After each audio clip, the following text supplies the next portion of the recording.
Sanibonani kuphinda kubi la kufinyelela khona leyo mbukiso njengamanje ukubingelela yena-ke uMathinto acebisa untombi ziyamshalazela kuba zimshazela kodwa zamqoma ezinye zimqomela amehlo akhe abanye zibaqomela imali. Ngana kwethu ngabe usuku lakho lokuqala la ngifisa ukusho ukuthi unenhlahla-ke ngoba inhlahla yakho ihambe iye laphana eku-subscribe-eni kanti uma usubscribe-ile wena owokuqala uthola i-notification uma-ke sikufakela ividiyo entsha. Kungenzeka-ke awuzokuyithanda le video kodwa-ke ngicela ukuthi ungathuki kodwa udlulise umbono. La sifuna ukukhuluma ngabaqhathi bakaLuve nemeya kaZwelonke. Imeya kaZwelonke noLuve abaxabene nhlobo, abakazi futhi bexabana. Awekho amazwi akhishwa uLuve aya kwimeya kaZwelonke. Awekho futhi amazwi aqhamuka kwimeya kaZwelonke aya kuLuve. Imeya kaZwelonke noLuve baqhathwe ithina ama-YouTubers ngokufunani ama-trend neGuluva TV ngiyayibala phakathi lapha ngoba le video mina ngayithatha ku-TikTok.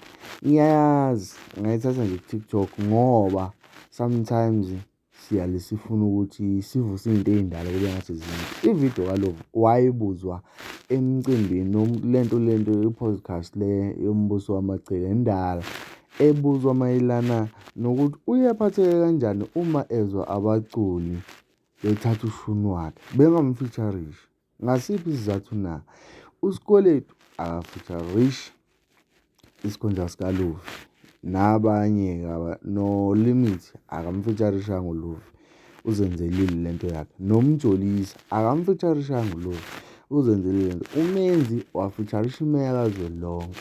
Angisakhumbuli khona omunye umculi oke wayifeaturisha futhi imeya kaZwelonke. Mina bengingazi ukuthi imeya kaZwelonke ilowa mjito owaqala wayibiza ngethwasa likaLuve. noSminoff akamfeaturishanga imeya kaZwelonke kodwa uyiculelile nje ngale ndlela leya abayiculela ngayo yokuthi belungisela uLuve.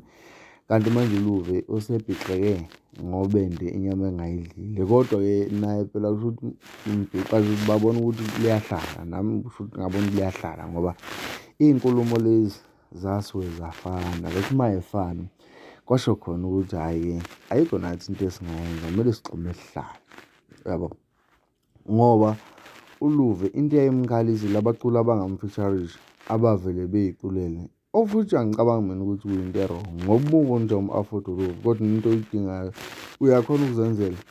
Angeke uze ulokhu ulandela uLuve umncenga noma uthi ucela ukuthi ezokuculela ngoba wena ufuna leya nto yakhe yabo. Okokuqala manje uLuve usewumculi futhi bayantshontsha oshuni. uSikweletu wafika eculisa kakhudlwana futhi akuzange kwasuka umsindo, akuzange kube yinto etheni ukuntshontsha ushuni. Baningi abaculi abaculisa kukamgqumeni akekho umuntu wake wathi bayizimbungulu badla amandla bani yabo. Futhi shuthi ku-wrong naye uLuve uma wukuthi wayesho kwimeya kaZwelonke kodwa mina Solo Kwatoto akaze ngiyibone i-post esuka kuLuve eya kwimeya kaZwelonke yabo. Kodwa ngiyafisa ukuthi nawe ube ufakazi noma uphawule mayelana nalolu daba ukuze uzokwazi ukuthi silixoxe ngoba seliphazamise kakhulu kanti futhi libuka kuyilona olahamba phambili ey'nkundleni zokuxhumana futhi into e-wrong ngoba kuhamba i-information e-wrong yabo. Ithina kahle esibuye sikhathe abaculi abalandeli nabaculi nama-YouTubers kakhulu. Angizi ukuthi siyishiya ngaphandle ngoba sisase ama-YouTubers okwamanje yabo.